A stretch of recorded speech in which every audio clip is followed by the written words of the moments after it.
Okay, we're on. This is Tom Ryan in Loveland, Colorado with Kevin, Ryan, and Tokyo. And we're going to do number 82. No, Tom 52. Ryan remembers. 52. Oh, I'm sorry. Yeah, 52. it's okay. Yes. 52. That's a lot. And Kevin, in the last one, was I asked the questions and he answered.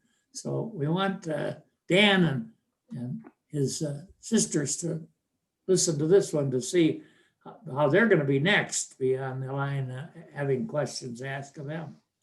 But before, Kevin asked the questions and I answered. Now it's choosing on the other foot. I'm asking the questions and Kevin is telling the story. So Kevin, I think where we left off, we could go to Spain. You went to Spain in your junior year abroad from Manchester. And how did that work out? Well, the main reason I went to Spain was I was getting bored with classes in Manchester. I had finished 2 years and taken all of the courses that I was really interested in, and was looking at a lot of required courses that I had to take, and thought, well, there was this program to go abroad, and it was the same price as regular tuition, and I would get to go to Spain for a year. Now, at the time, they had 3 different places, one in France, one in Germany, Marburg, Germany, and Barcelona, Spain. And so I had a little bit of Spanish when we were in Mexico, but I really didn't speak any Spanish at all. My high school Spanish course was the lowest grade I ever got in high school. I got a D in there because I just didn't like the vocabulary quizzes and things like that. I hated learning languages. So, but I was interested and thought, well, hey, this is a good way to avoid all those required courses. And so I got over there, and it was a wonderful experience, mostly because it didn't work out. Sorry, it didn't work out in the way they had planned. I got there in September, and the program was up and running, and we were supposed to go into the university after the first couple of weeks, but the janitors were on strike at the university, so they didn't open the university, and the janitors struck for about a month, and then it was the administrators who struck after that, and of course they were all helping each other to continue the strike, and then after the administrators, and then the faculty struck. So we didn't have any classes during all the fall semester, and so the leader, Lopez was his name, and his wife they were scrambling for things to do, so we would take short trips and go to so many churches, and we kind of complained after a while about seeing so many churches, but it was a wonderful way to after the first month or so, I broke off from the group and then started going out and just meeting people on my own, and in an effort to speak Spanish. It was. You remember that you telling the story that your first night there, you were told in Spanish that they locked the gate at 10 o'clock, and that if you came after 10 o'clock, you'd be locked out all night. But you didn't understand what they said because you knew very little Spanish. And so you came back after 10 and wiggled the gate, and it was locked, and you had to sleep on the sidewalk. You said that was your motivation to learn Spanish. Whoa, I don't remember that. Yeah, I don't really remember that. Yeah, I do remember learning the word, how to say, where's the bathroom, when I got into the airport. And I think that was the first sentence I learned in Spanish. Well, I asked you, how do you learn Spanish the way you did so quickly? And I've been trying all my life, and you said you have to need to learn it. And you really needed it because everybody was speaking Spanish and you Right. couldn't get anybody to translate for you. Yeah, You yeah. had to speak Spanish. That's a high motivation. So we did start school in January, and I took instead of taking the normal kind of like intercultural courses, I took philosophy and psychology, and ended up getting double credits for all of those. I got a Spanish credit and for the other fulfillment for my major and things like that. So it really worked out. For one semester, I got 4 semesters worth of credit.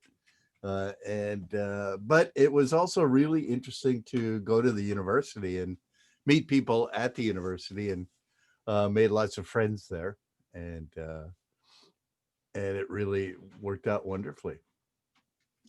But didn't you once take a motorcycle up to Andrea? Andorra. Or Andorra. Andorra is a little country that's in the Andes Mountains between France and Spain. And I remember you telling about going up there with a motorcycle to, I Well, think, trade. that was I went for junior year abroad, and then went back to Barcelona. I back to Indiana to for the final year of the university, and lived with a friend that had been abroad in Germany, Lenny, and we rented an apartment off campus. We were able to do that as seniors, and we called it Not Here. Basically, we were just kind of finishing out the university again, senioritis. We just wanted to get out of there, and so I. Uh, it was about 50 paces from the bar, and so we were finally legal as far as drinking. So we went into the back end of the bar from our apartment there, second floor of a house with an old lady on the first floor. And but I remember enjoying studying quite a bit in that apartment, and I took a couple of really interesting courses that senior year, but then graduated, and then I worked for the government CETA program, CETA, and it was basically giving money to resettle people in the migrant stream. People would travel around and pick watermelons in the winter, and up in Minnesota in the summer, they would do strawberries, and then come down to Indiana in late summer in August and pick tomatoes. And so there were a lot of tomato fields around, and that was the primary industry that the pickers would come. And the companies and the farmers would set up trailers where they could stay, very basic kind of, uh, while they were picking tomatoes, and they would pick for very very low wages, and for long times.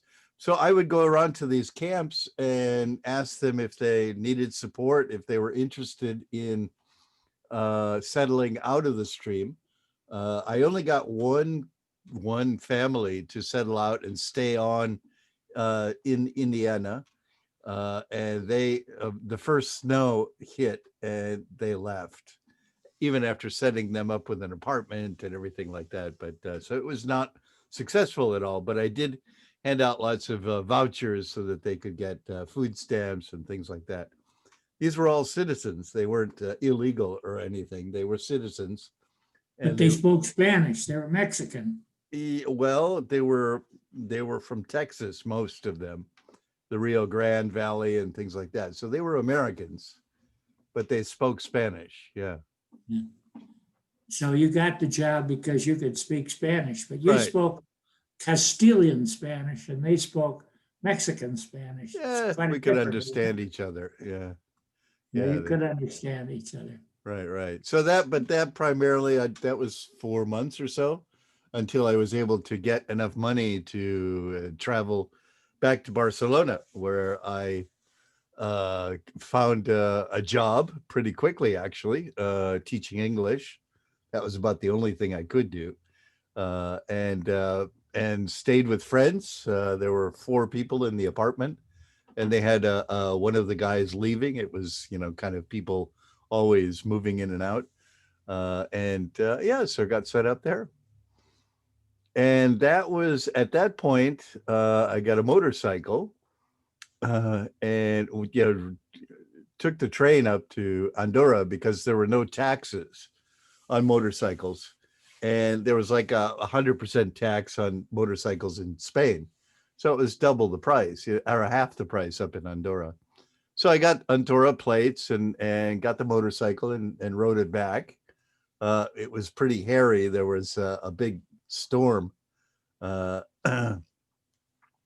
and lots of rain, and boy, it got dark really quick, and I didn't know how to really ride the motorcycle very well. So it was a hairy trip back to Barcelona that first time. But the reason I got the teaching job was because I had a motorcycle. It wasn't because I was a good teacher or didn't really have any credentials at all, but they Yeah. needed somebody at the small, they needed me to teach at the headquarters. And then they had a couple of other small places scattered around the city. And and you couldn't get there by car quick enough to be able to do the schedule, but I had a motorcycle, and so they hired me because I could move quickly from one place to another. And that was my first year in of teaching.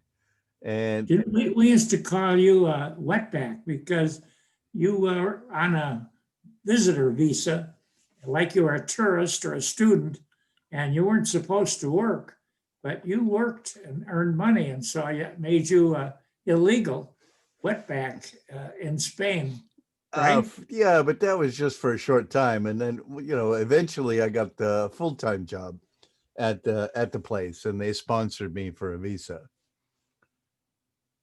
Oh, they did get a visa for you, made Eventually, you legal. yeah. I think there was like 6 months or maybe a year that I was not legal, really. Wasn't the unemployment rate in northern Spain about 20% at that time? And so they didn't need any outsiders coming in and taking jobs away from good Spanish workers. Well, this was just after they had joined Europe, and so there was very little. How do you say it? Ability. I couldn't. I had to have some kind of special skill, and of course, English was my special skill. And I was competing against all the British people. But I went to the British Institute to get training for did a diploma for uh, teaching English, and so I was teaching both at the British Institute and the American Institute. So they asked me to change my accent when I was at the British Institute, but that came off okay. But yeah. Didn't you meet a professor from Holland, Michigan? He was Spanish and he was an American and he married a Spanish woman and they had a son. He was a friend of yours. Yeah. Uh, how did that work out? No, well, How did he you, was he was my philosophy professor in at the university during my junior year abroad. Estrada and he had a son who also rode motorcycles, and so we got to know each other by riding motorcycles after I had graduated and went back. And so, yeah, Miguel Estrada, he, and uh, he came and visited us later and but he he had was two passports. He had one from his father and one from his mother. So he was both Spanish and American. But at 21, he had to decide which he was, one or the other. yeah. And he made the decision to pick the Spanish and not the American passport. He threw his American passport away and Yeah. became a Spaniard. Yeah, now it's okay in the U.S. anyway to have double nationality, so that wouldn't be a problem unless it were for Spain. My kids still have two, and they're supposed to decide when they're 20, but nobody ever does that here in Japan anyway. It's just not enforced or anything. So I started traveling, which I think really got started with our summer travels around with the family, especially to places like Mexico when we went down there as kids. It kind of gave me the wanderlust. So and we had summers. Began teaching, and we had 3 months of summer vacation, and very little money. Spain didn't pay its teachers very well, so I would hitchhike quite a bit. I hitchhiked all the way from Barcelona up through to Edinburgh, Scotland, and then the next year all the way up to Stockholm, Sweden, and another year around to Germany and and Switzerland, and spent a month with Lenny. Yeah, it in Regensburg, Germany. Didn't So Lenny marry a German girl? And yes, right, yeah, Uli, so he had to buy two language family. They spoke German and right, English, both of them did. right. Yeah, yeah. So and then after I got the motorcycle, I would travel around on the motorcycle to different parts of Europe, and it was also wonderful. That was a lot easier. The motorcycle was really a terrible motorcycle. It shook so much that my hands would fall asleep from the vibration after about an hour of riding, so I couldn't go very far. But that was okay. We got to stop a lot, and yeah, so and yeah, so then that went on until about 1983, and then I got a summer study abroad from the school. They had kind of a grant to do that, and so I got a free summer teaching English institute that was held in Chicago by chance. It was at Northwestern University. And so that summer of 83, I went and studied under one of the most famous linguists at the time, Michael Long. And we had a course, and it was actually pretty nice. I played tennis quite a bit, and he did too. And I was the only tennis player in the group. So after class, I got to go out and play tennis with the best linguist in the world every day during the summer vacation. And so then,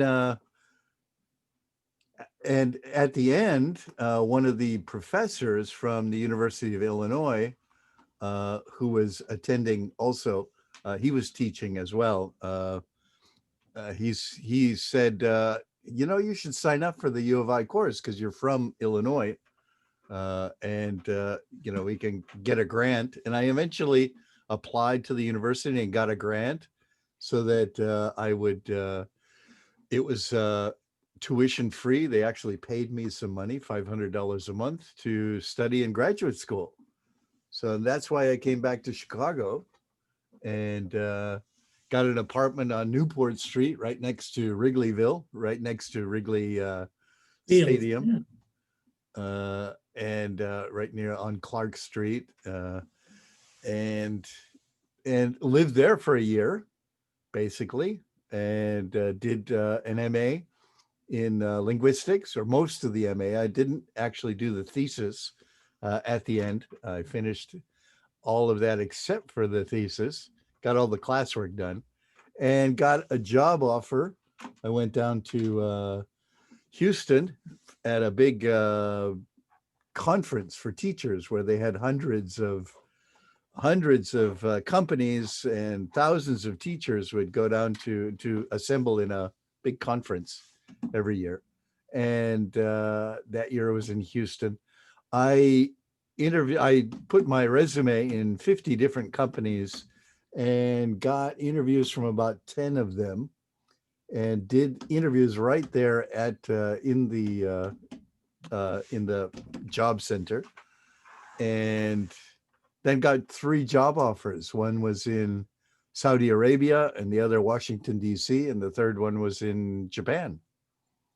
And at the time, the Saudi Arabian was paying about double what the others were, but it was with the military and in the middle of the desert. And so after thinking about it for a while, I thought, and a suggestion I think from you, you said, "Oh, there's no women and no wine in the Saudi Arabian job, and that it would be too hard to do."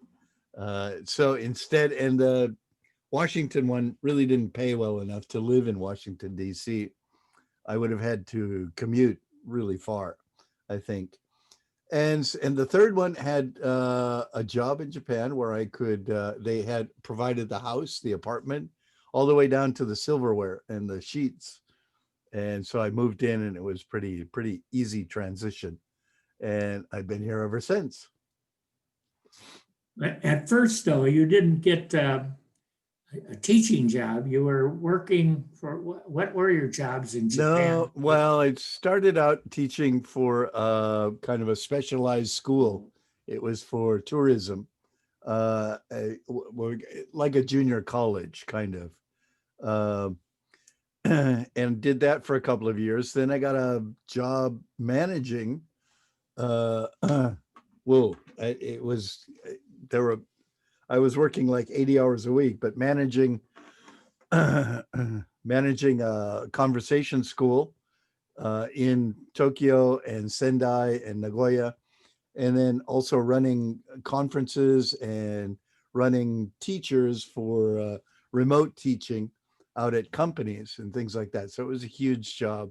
That's where I met Maki at work there, and we both quit after about a year or so. Got married, and then went to China for a year. Volunteered with the church to teach, and I we covered that in the last episode. Well, And you then didn't say that Maki was a Japanese teacher and you were an English teacher, right, so you were both bilingual. yeah, yeah, and then after the China, we came back, and I worked for a company writing manuals or rewriting manuals for medical electronics, which is what Henri is doing right now after attending the same university that I did for graduate school on the same kind of program. She went into it was medical illustration, and came back to Japan and is doing pretty much the same thing as I did, uh, but more quickly. I keep doing teaching in there. But I did that for a year and didn't like it very much. It was too boring. And met some people and talked about my teaching experience in Spain, and got hired as for the university. And I've been at the university now for 29 years. Uh, I Finally got, settled down and yeah, yeah, got a right. real job. Julia was born 3 days before I started at the university. So I always know, how old is Julia? Oh, she's 29. Okay. So I've been at the university for 29 years. So next year I'll finish up and retire just at 30 years of teaching. Well, how is that to live in a country where you're the only American around and everybody speaks Japanese? Um, Well, it was a lot harder before because we were cut off, and things like telephones were so expensive, and there was no internet, of course. And so, we'd there were some supermarkets where you could get American food, but they were specialized and expensive, and so yeah, it was a lot harder. But meeting friends, I became a member of an organization for language teachers here in Japan, and was put a lot of my social energy into getting to know those kind of people in the association and working with them, partly with things like computers and language teaching as a specialization, but in general, just meeting with them quite often, and doing things like newsletters and information, and meeting with them. So that was a lot of my social life with a big group of foreign language teachers around. And in Tokyo, of course, there were dozens and eventually hundreds of teachers like that. Uh, so I eventually went on to the board of directors for that organization. Of There were 3,000 teachers in it at one time, and so did that. So that was, but in a bicultural world with the family, that might be a, a topic for another episode. Yes, yes. How you raised your two daughters to speak Right. both languages very well. Yeah. You had Yeah. a system to do it. Yeah.